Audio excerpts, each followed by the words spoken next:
Okay, committee will please come to order. The committee will please come to order. We'll ask the clerk to is now joining. take a silent roll call and determine presence of quorum, and we have quorum.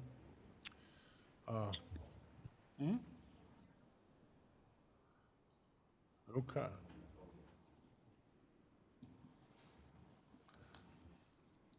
First order of business will be consideration of committee's minutes of the committee's meeting from yesterday. Senator from Preston is recognized. Thank you, Mr. Chairman. I move approval of the minutes from Thursday, October 7th, 2021, be approved as written. All right, questions on approval of minutes? Any discussion on the motion? If not, all in favor of the motion, please say aye. Aye. Opposed? The ayes have it. The motion to approve the minutes is adopted. So the clerk indicated to me that that was that Senator Woelfel who was joining us remotely?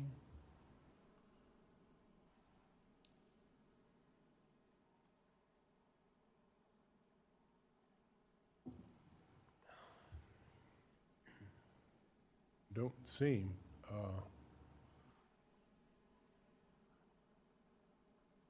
Senator Woelfel, are you able to hear us?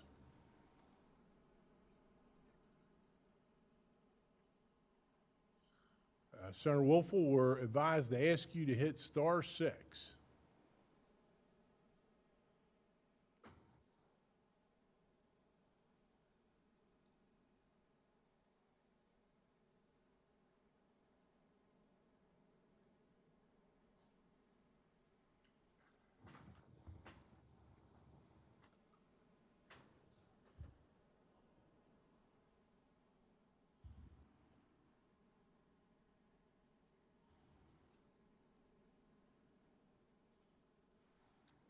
Hello? There's someone. Please identify yourself. Senator Woelfel's on here. Senator Woelfel, welcome. We're glad you're connected. We weren't sure there for a moment. Can you hear us okay? Yes, sir. All right. And we believe that Senator Caputo is en route and is maybe running just a little bit behind, but is going to be joining us in person as we understand it. Is that right? Okay. When we next order of business following the approval minutes will be discussion of maps.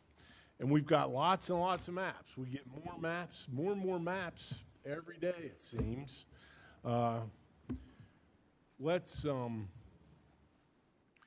talk about these congressional maps. We eliminated one or two in previous meetings that were duplicates of others, and we eliminated one yesterday that was sort of an outlier when it came to population deviation. Let me go ahead and just say, just generally as an announcement, you know, I'm hoping we can have a full and robust discussion of all these maps, congressional and state senate maps, but it's not the chair's intention to seek a recommendation today from this committee for anything, either a congressional map or senate map. And the truth is, you know, we've got lots of maps that have been posted, and people are getting a chance to look at them and give us feedback.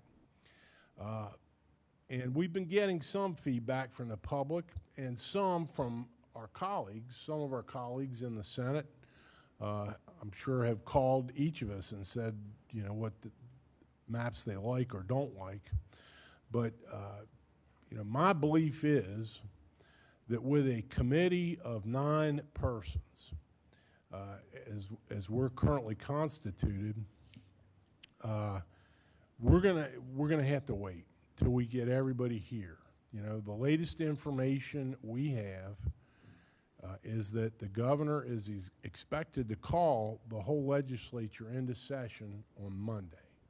That's what I was told right before this meeting. And, you know, I think we're going to have, there's the senator from Marion. No, you haven't missed a thing. You haven't missed a thing, just approval of the minutes. But I'm worried, and I think we all should be worried, that without having the whole Senate assembled to look at this, we're not going to be able to have a fair idea of what is approvable by the whole body. You know, we have 34 members, and we are but a fourth of the Senate right now. So I'll go ahead and announce, I'll announce it again at the end of the meeting if I remember, but our next meeting of this committee is going to be at 3:00 p.m. on Monday. And at that time, unless something happens that we're not anticipating, the legislature will have been assembled by the governor by proclamation, and all of us, all 34 members of the Senate, including 2 brand new members of the West Virginia Senate, will be here. We have, and so as I said yesterday, even if we were to say, oh, we all love, you know, map number this and such, and report it today, we don't really have anybody to report it to because the legislature is not in session, the Senate's not convened. So for anybody who's you know, really chomping at the bit to select a map, this is probably a bit frustrating, but it serves a couple purposes. Number one, it will make sure that the public and the citizens who are interested in this subject, and I think many are going to have additional time to make their comments and feelings known to members of the Senate. And as importantly, we're going to be able to, I'm hoping we'll be in a better position on Monday when everybody's here to take the temperature of the Senate as a whole. And, you know, something I would not want to do is have this committee report a map or maps to the floor of the Senate with our, you know, 9 members and have the other 25 members of the Senate, you know, say, you guys are nuts. So you know, my hope is we're going to continue to get feedback from the public and that we're going to get feedback from all of our colleagues in the Senate on these various maps that have been drawn. Again, I want to thank all the members of this committee. I think everybody on this committee has been highly involved in drawing maps, both state Senate maps and congressional maps. I know there are more Senate maps that are being posted today. And they're scheduled to be posted today. I don't know if they're up yet. But let's resume our discussions regarding the congressional maps for a moment, if we can. And Liz, if you're willing, we'll have you back to the podium to talk a little bit more about compactness. Our counselor has, with our drafting assistant, Adair, produced reports from Maptitude that I think for each of the congressional districts for which we have maps, we have a report, if I'm not mistaken, shows all of the compactness measurements for each district and each plan that Maptitude produces in its reports function. Is that right? That is my understanding. We have 10 different measures that are produced on this report. I will remind the committee again that there are many, many different formulae of compactness. I think I read the other day potentially upwards of 150. So 10 out of potentially many, many other measures of compactness, but this includes at least a couple of the ones that were mentioned in that Stone v. Heckler case. The REOC test, the perimeter test, things like that. So is it fair to say that if a member of this committee has a question about any of those measures of compactness as to any of the maps before us, the congressional maps at this point, you can tell us what those numbers were I can. and perhaps what they mean? I can't tell you how to calculate it other than to read you that footnote again, but I can tell you the representation from Maptitude, what the scale is, which of those is considered less compact, which is considered more compact.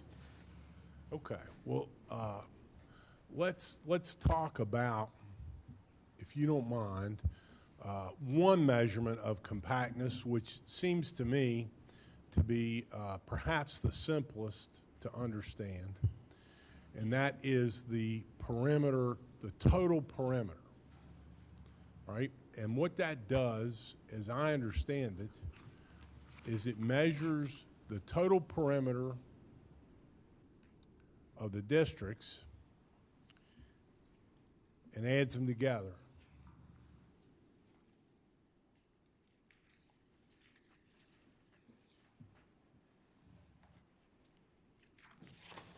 Yes, just to remind everyone, the total perimeter test measures the total length of district boundaries across an entire congressional redistricting or congressional districting plan.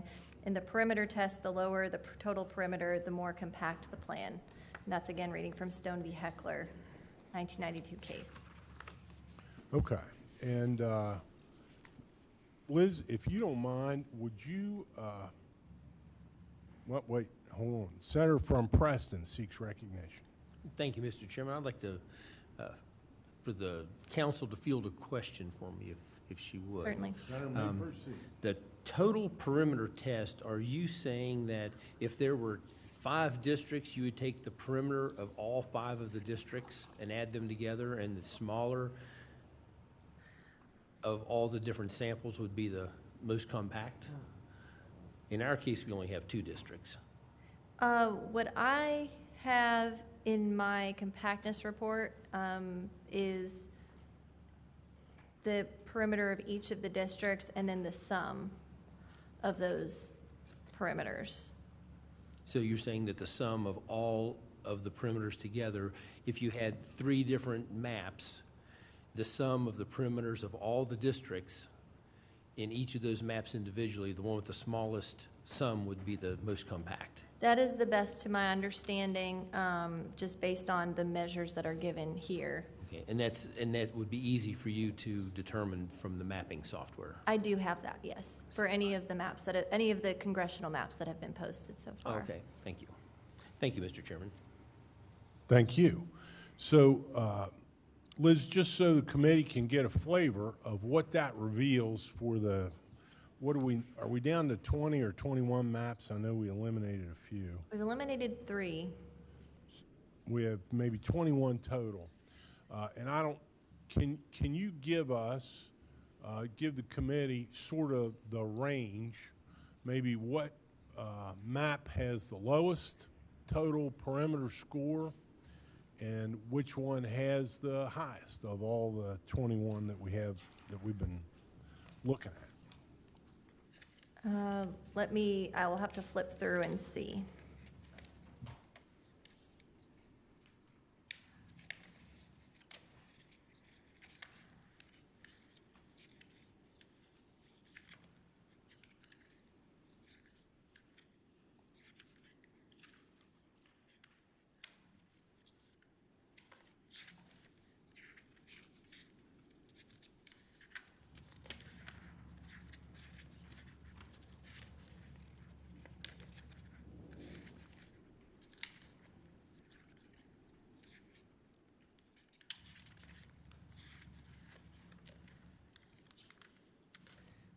By this measure, the lowest, under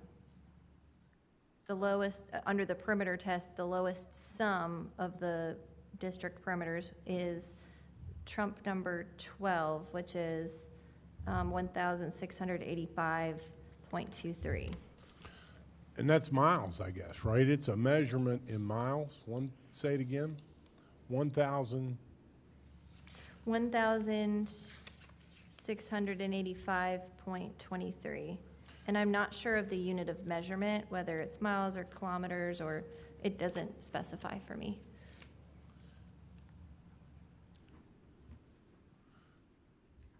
Okay, and then, so give me that number again, please. 17 what?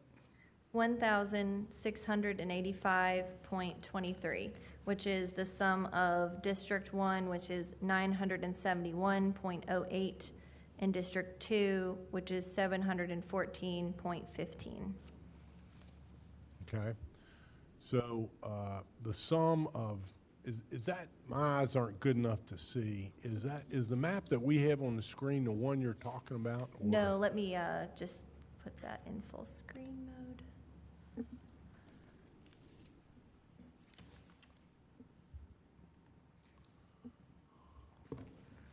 All right.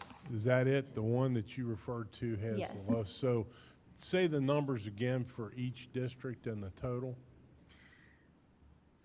District 1 is 971.08, and District 2 is 714.15. And the sum of those perimeters is 1,685.23. So am I correct in my understanding that what that's telling us is if a person started at the very top, the northernmost point there on the east side of Hancock County, and drove south and then east and then south and around the Panhandle and all the way around District Number 1, is that 1? Back to the starting point, that number you gave us is that measurement. It's the total length of district boundaries across the entire congressional districting plan.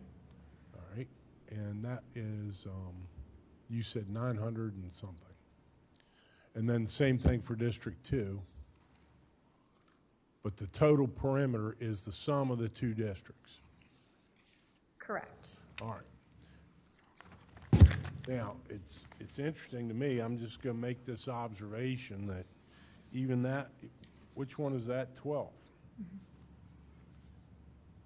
Even though that one may have the best score for compactness on that measurement or that metric, you know, after the map we eliminated yesterday, it has the worst score on the population deviations that we have. If I'm reading that right, Liz, that one is, I think, 1.76. District 1 is negative 1.76, and District 2 is 1.76. Yeah. So it's, the absolute value is 3.5%.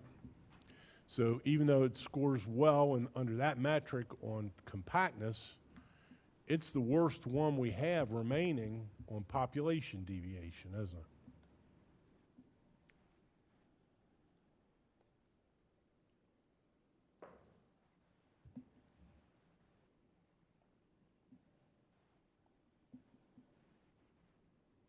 Correct.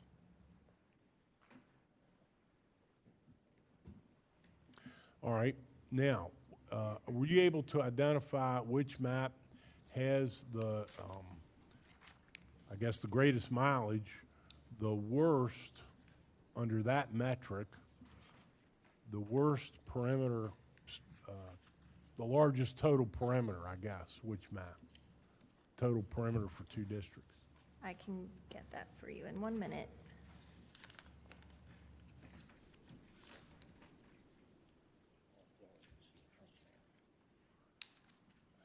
Senator from Preston just gratuitously whispered in my ear, odds are it'll be a Trump map. And the senator's correct, probably.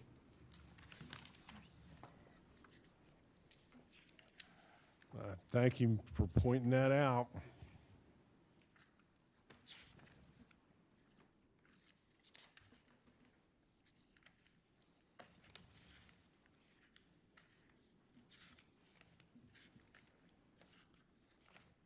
That appears to be Trump number 1.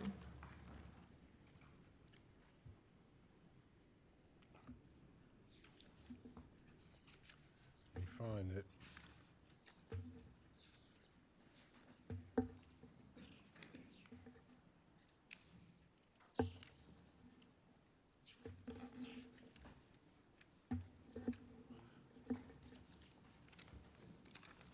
Okay, and that one is a little harder to see because the perimeters of those districts are all in gold, or some of the other maps have them in green or dark ink. Okay, and what is the total perimeter within those? That would be, well, District 1 is 1,182.89, District 2 is 925.95, and the sum is 2,108.84. 1,000 what? 2,000, for which one? The total? The sum is 2,108.84. Okay, so it's a difference of, between those two maps, highest and lowest, a difference of almost, was it 500 miles? And yet, okay, I would point out, if you look at that map, it is among the best, if not the best, in terms of the population deviation. It's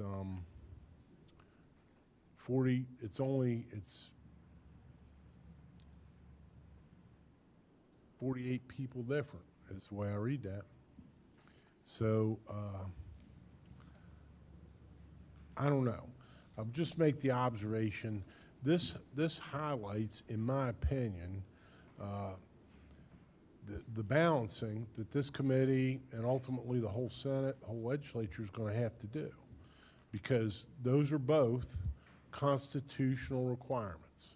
And while this map, what we're calling there's Trump number 1, is among the best or the best that we have in terms of population deviation, at least on that total perimeter metric,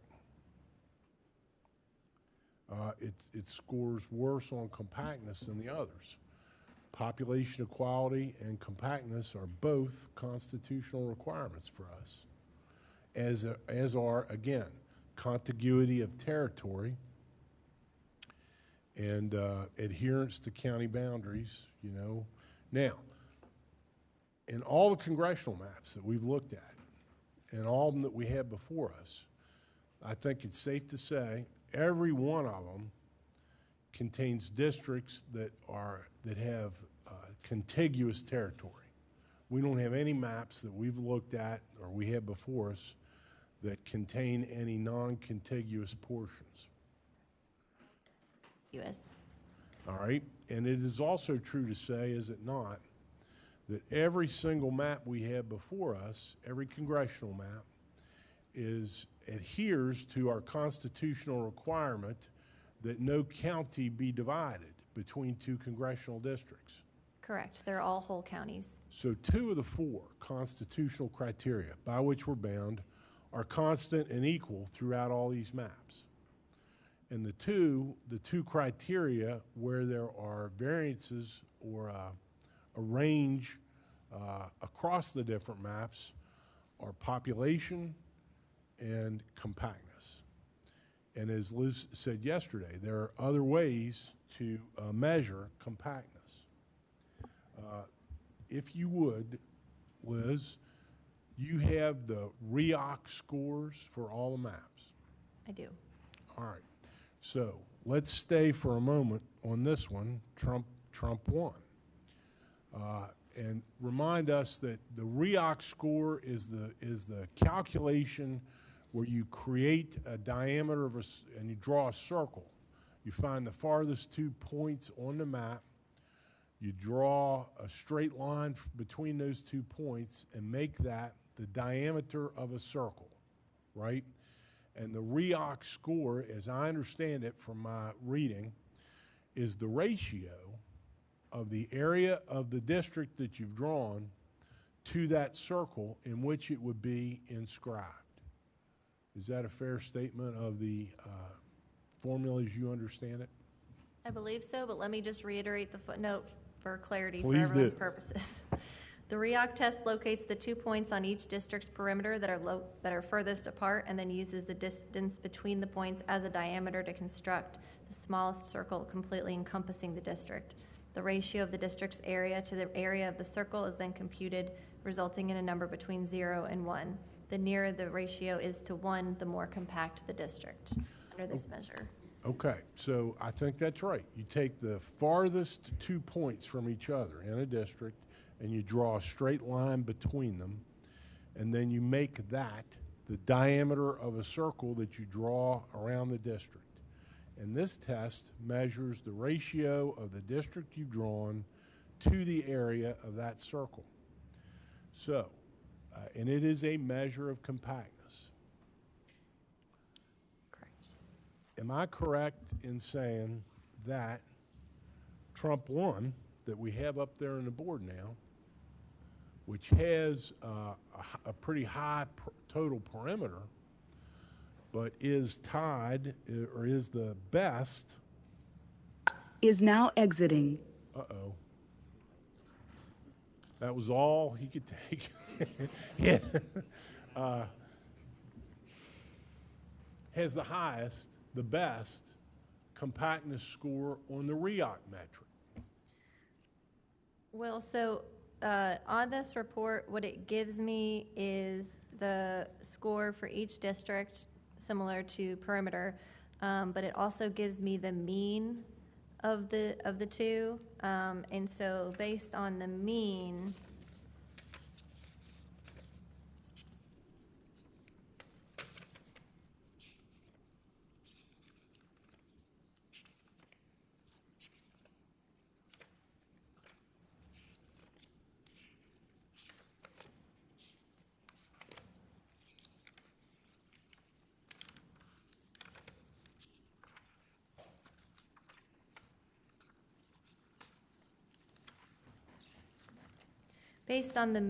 it does score highest, along with a few others that have an identical mean. I think when I looked through your reports there were 4 different versions, 4 different maps that all had the same score, REOC score. Is that I believe right? so, yes. But this is one of them, and it's a top score. Yes, the mean is 0.47. District 1 is 0.37, District 2 is 0.56, and the mean is 0.47. And so,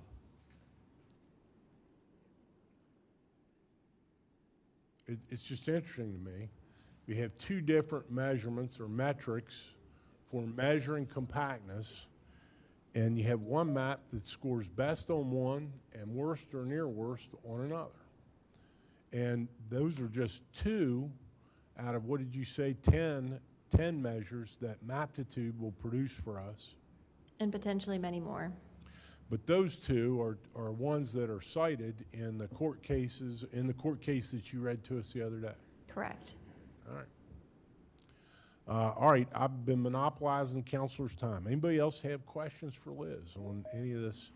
Senator from Mercer. Thank you, Mr. Chairman. I got a little confused by these ratios, but I want to clarify that the understanding to me, if the REOC score figures a circle diameter on one district and the same calculation on the other district, the ratio is the ratio of those 2. In other words, one may have a bigger circle, one may have a littler circle. Now, I think the ratio is the ratio of the district to the circle in which the district can be inscribed. Okay, all right. And so with 1 being a perfect score. In other words, if you drew Perfect a district that is a circle, it would be a 1, it'd be a 1-to-1, and that would be the highest possible score. And what Liz has given to us is that the Maptitude software, we're drawing 2 districts in each map. It does that calculation for each district, and the number she just gave us is the average of the REOC score for the 2 districts on a map. Okay, that gets it back to the concept I was trying to visualize, where you're comparing the two, but you have to go through the math twice to do that. Okay, I think I understand it now, thank you. Yep, you have to go through it twice, and then you have to average the two results together, I think, is how it works. Senator from the 4th. Thank you, Mr. Chairman.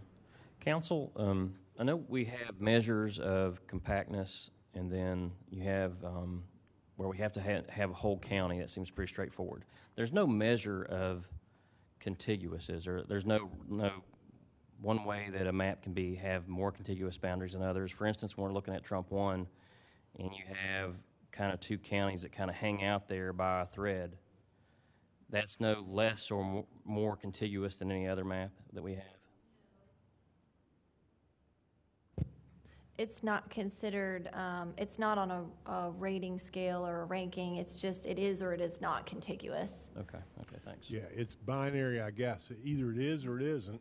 But now we had a question. I'm going to recognize the senator from Preston. And are you running that, Bev? No.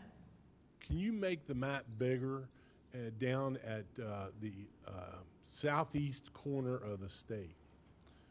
Because I learned a lesson about contiguity, and I learned it when the senator from Preston looked it up. We had the same question. Can you so that it shows the very bottom corner of the state? So here was a question that I had. I think the senator from Preston had as well, and the question is this. I'll let you make it big, and it can be any one of those maps. Just make it as big as you can make it at the bottom. Which county specifically? All right. So here, right there is perfect. So the question is, are Mercer County and Monroe County contiguous if you don't include Summers County or some portion of Summers County? Are they contiguous? And Chair will recognize the senator from Preston County. Thank you, Mr. Chairman. I'd like to know that answer as well. You looked it up. I want you to tell the answer. By at least one legal definition, contiguity cannot exist where two bodies are connected by a single point, which is the case between Mercer and Monroe counties. So by at least one definition, although I didn't exhaust every definition available. Now, I don't know if you can make any map big enough to see it, but apparently that is not the case with respect to the Fairfax Stone at the intersection of Tucker, Preston, and West Virginia and Garrett County, Maryland.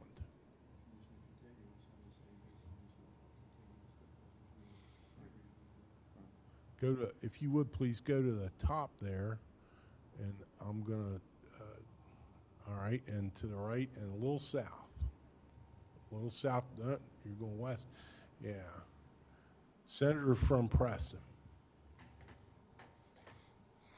Yeah.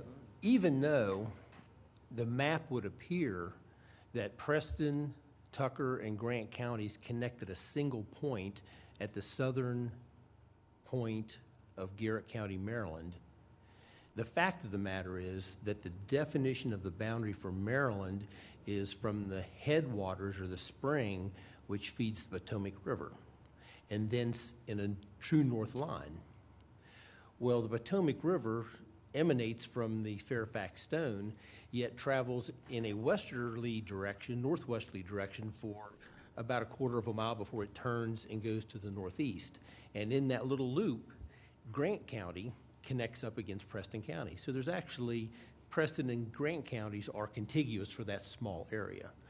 Most maps are not defined closely enough to see that, but if you look on a topographical map, you would see that there is an area, and I don't know how far that is. It's probably less than a half a mile. It's probably closer to a quarter, but and I don't know that for certain, but that is a fact. They are contiguous. Senator would need his transit to establish the exact length of that, I guess. Okay. Do you have a question? Senator from Preston. Thank you, Mr. Chairman. I do have a question of council. We were talking about the REOC score of one of the maps, Trump 1, and I assume that you have probably established that or could derive that for all the maps if we wanted. Did you, by chance, as an exercise, calculate the REOC score for the entire state of West Virginia? Since we have such an irregularly shaped state, I would be curious to see how it scores in relationship to any of the districts that we might draw. The entire,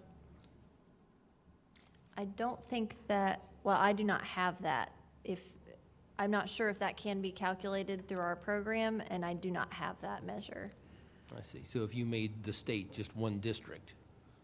No, I don't have that. Okay, I was just curious. But I'm sure we Maybe- could do that. I would be curious to find out what it is. Of course, I could manually calculate it, I'm sure, but very well. Thank you, Mr. Chairman. Thank you. Okay, let's move, if we can, from congressional districts for the moment. And by the way, let me just say this.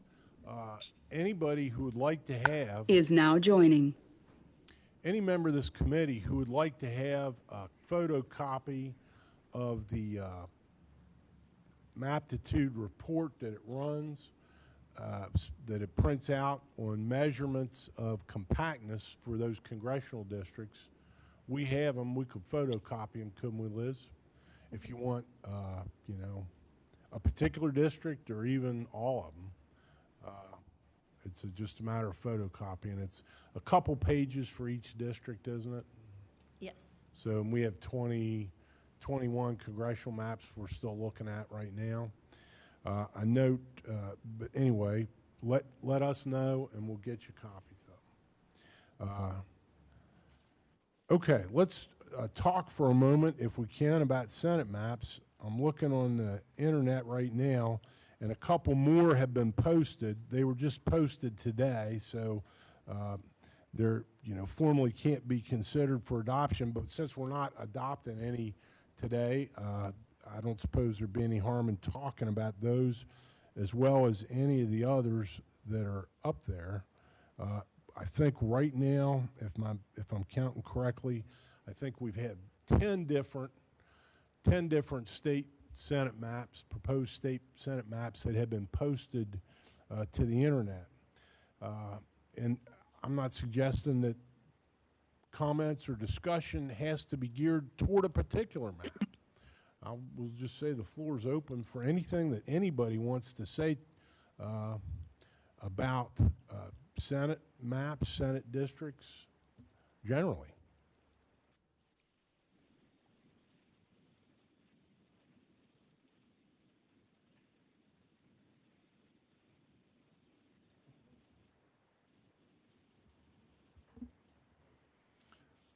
Senator from Brooke County is recognized. I'm going to jump in here. I wanna, Please do. since someone else is taking up some space. I wanted to piggyback off of what you did yesterday, Mr. Chairman. And I went through and did some work as we sat here, and was able to establish the first 4 maps of the state based on what I found in the first and the second Constitution, as well as the acts that the legislature passed in 1882 and 1891.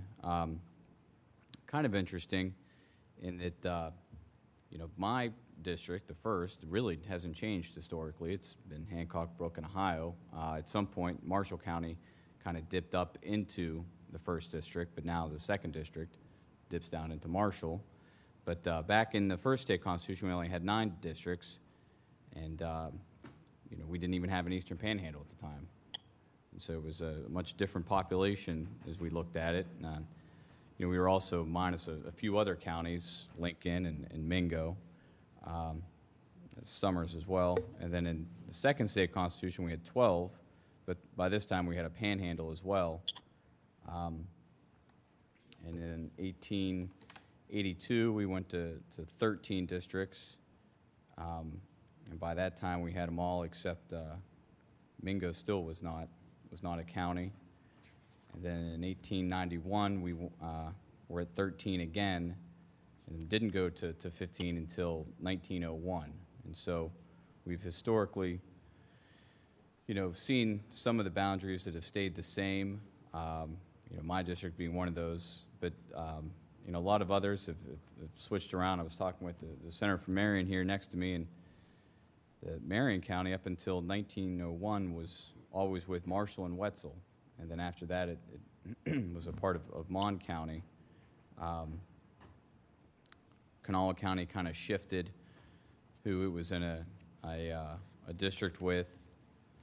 The core of it stayed the same throughout the years, but a lot of times it was with Clay and Nicholas and Webster, but then it kind of got away from that as the years went on. But I thought what you started yesterday, I kind of took off on that, and that's what I was able to find.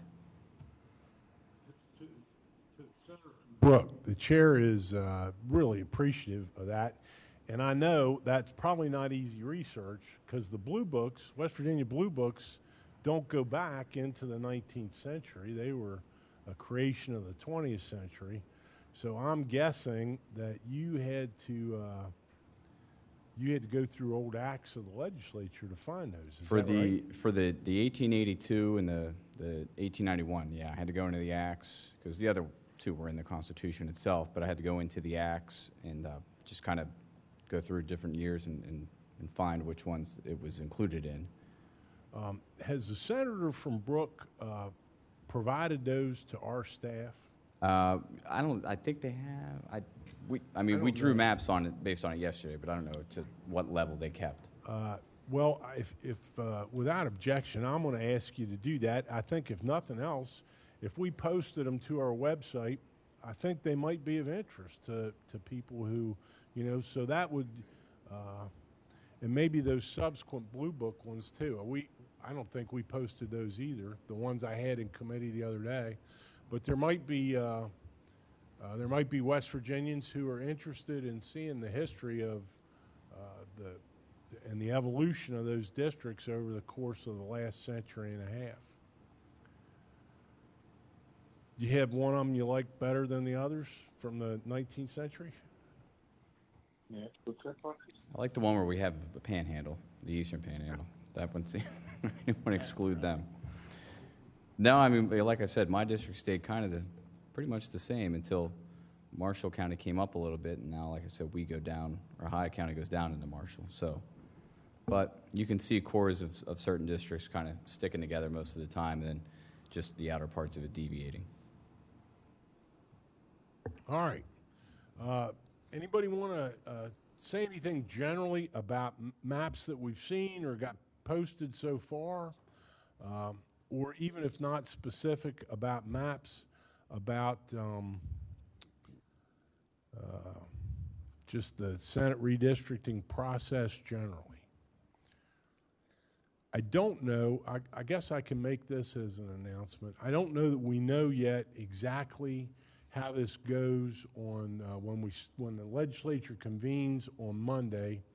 There have been some discussions about whether the committee would originate a bill in committee, or alternatively, whether we just have a bill that was sort of, I guess you could call it like a placeholder bill that is introduced from the floor and referred to the committee for this committee to insert within it its work product.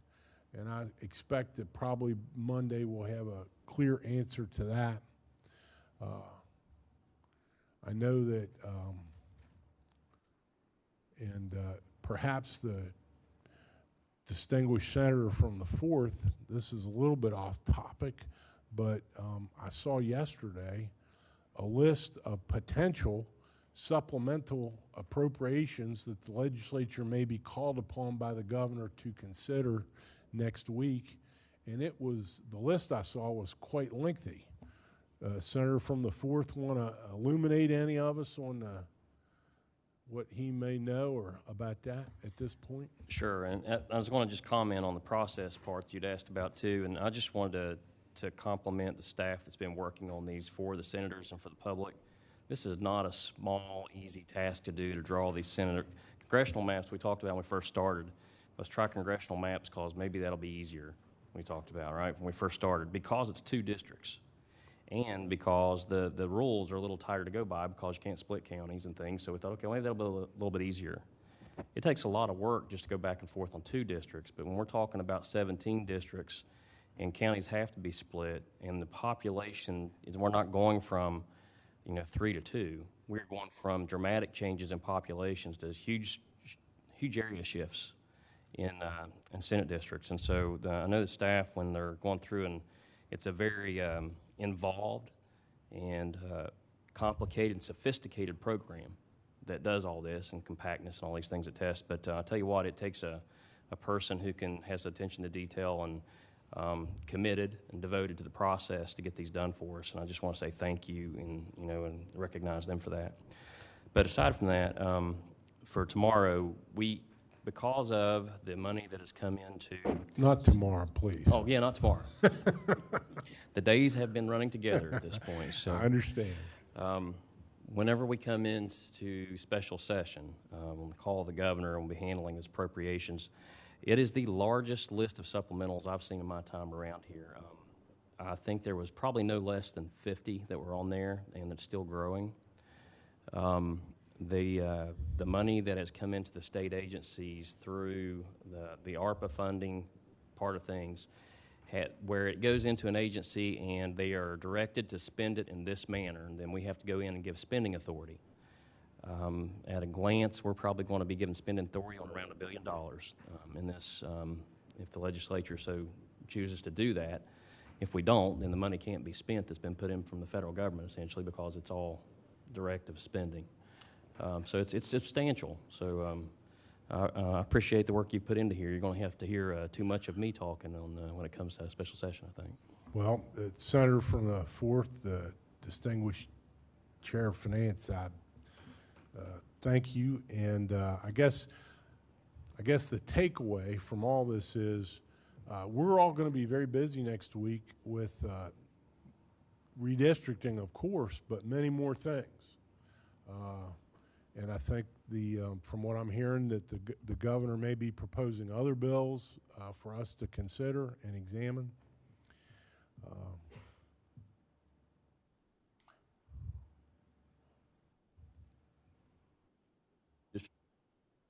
Maybe. There is potential that we may be running Finance Committee too, just pending those bills. So we yet to see the bills for sure yet. I want to take a look at them. We'll see. So it's going to be a busy special session, I expect, on top of redistricting, even if we didn't have redistricting to handle. So. All right. I want to echo your remarks about the work of our staff. And, they've been working nonstop, making all these maps, running these reports, researching the law on questions that we have. And it's interesting, and it requires attention because these are questions the legislature deals with only once every 10 years. So, our council are adept at many things, at being able to give us an instant answer to a question, and they know the answer because they dealt with it with legislation last year or the year before. That's not true with this. We're into a constitutional duty that we have to fulfill, but it occurs only once every decade. And I think it's pretty clear to me they have, throughout this committee's work, taken it quite seriously and wanted to make sure that everything is right, that the data and information that we get and will continue to get are accurate. Anything else for the good of the order? Senator from Marion.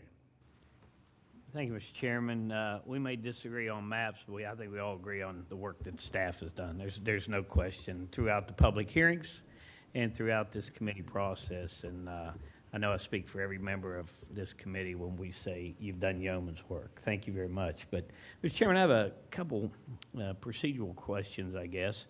Do you know, I guess, or have you had any discussions, any leadership discussions, if the which house may take the first run at a congressional map? Or will these maps cross and be debated in each house? It's a great question, and I don't know the answer to it yet, but I did have a discussion with the President of the Senate within the last 2 hours.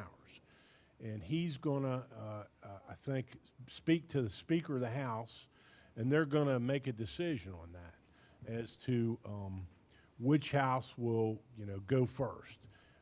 Now, we may have a bill originating in each house, and sometimes it's good to do that in case something goes awry with the original plan. But I don't know the answer yet, whether we're going to send the bill across first on congressional districts or whether the House is. I expect we'll know that on Monday, but it's a great question. I'm sorry, I just don't know the answer. That's okay. I didn't know if there was any discussions. I appreciate that. And, I've been thinking about these congressional maps, and it appears as though there are members of this committee that prefer a north-south of some version, and members of this committee that prefer an east-west of some version. And I hope through your leadership, Mr. Chairman, that somehow we get whittled down to one of each of those, and we debate that. And whatever happens just has to happen. But that's what it appears to me, just kind of looking and listening to my colleagues on this committee. And I don't know where the votes will line up, but that seems to be a begging question of our committee. To the Senator from Marion, the Senator from Marion is exactly correct. And I don't know what the preferences are of, I'm not sure I even know, I think I have an idea based on maps that have been introduced, what preferences may be in that regard from some members of the committee, this committee, but outside of this committee, I don't know. And, to me, I'm going to be optimistic. I guess there can be, there's always potential for there to be disagreement on maps, but I'm hoping that we're going to develop maps for the House of Representatives and the Senate that end up having a pretty broad consensus of the Senate for them. I'm hoping. That's my hope. I don't know whether that'll be, and I think, as members of the Senate get a chance to continue to look at these maps, talk to their constituents about it, right? That's what matters. You get what the people we represent tell us. We don't like Trump number whatever. I've got a few of those phone calls. That we're informed as to how our constituents feel about various maps, and then we assimilate that information and see how it plays out across the body. And we'll end up, I think, with, it seems like it makes sense to me, down to a map or two that we can debate and see where the votes are, the support for particular maps. And I'm eager to hear both what everybody in this committee feels about all of them, and the whole body in which we serve. Got some heavy lifting to do, particularly with the finance agenda coming up and whatever else the governor puts on, along with redistricting. So, Mr. Chairman, thank you for your indulgence. I appreciate it. To the Senator from Marion, thank you. Anything else for the good of the order? If not, recognize the Senator from Preston. Thank you, Mr. Chairman. I move we adjourn and stand adjourned until the call of the chairman. All right. Well, no, I think our next meeting is going to be 3 o'clock on Monday. I'll go ahead and make that announcement. I guess we'll have a floor session before that. It could be announced on the floor. Yeah, so it can be announced on the floor. But for planning purposes, I think we're back next 3 o'clock on Monday. Okay. All right. And again, anybody that wants copies of those compactness reports, let Bev or Dare know. We can reproduce them. Be happy to do so. All right, questions on adjournment. All in favor, say aye. Aye. Opposed? The ayes have it. We are adjourned. Thank you, everybody. Have a good weekend.